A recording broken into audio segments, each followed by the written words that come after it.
In today's video, I'm going to teach you how to use Slack Huddle, a great feature that makes it super easy to have quick voice conversations with your team without all the formalities of a video call or meeting. If you find this useful, consider subscribing and liking the video. Now let's jump right into it. The first thing you want to do is log in.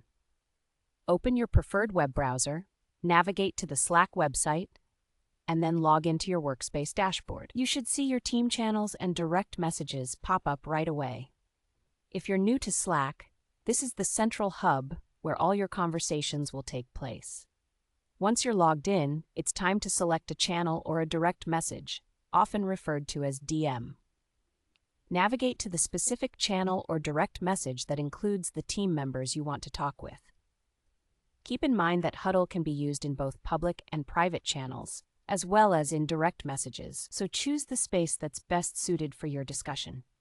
Next, look toward the upper right corner of your conversation window. You're going to see a button that represents More Options, which is typically shown with 3 dots. Click on that button. It might take a second to load, but don't worry, this is just Slack preparing to give you access to more features. After you click on More Options, a drop-down menu will appear. This is where the magic happens. You'll see an option that says Start a Huddle. Go ahead and select that.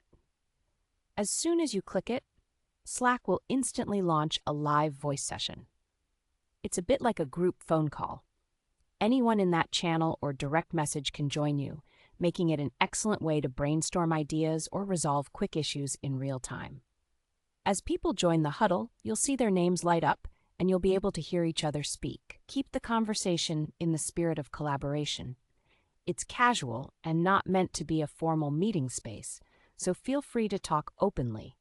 If someone can't talk right now, they can join later, and Slack will let them know what's happening. And don't worry about time limits. Huddles can go on until you choose to end them, so you have the flexibility to have an in-depth conversation. When you're done with your huddle, just look for the Hang Up button, typically found at the bottom of the screen, and click it to end the session. Once you're familiar with the process, you'll find that using Slack Huddle can significantly enhance your communication flow. It enables spontaneous chats that can lead to immediate feedback and quick decision-making, making it a fantastic tool for teamwork.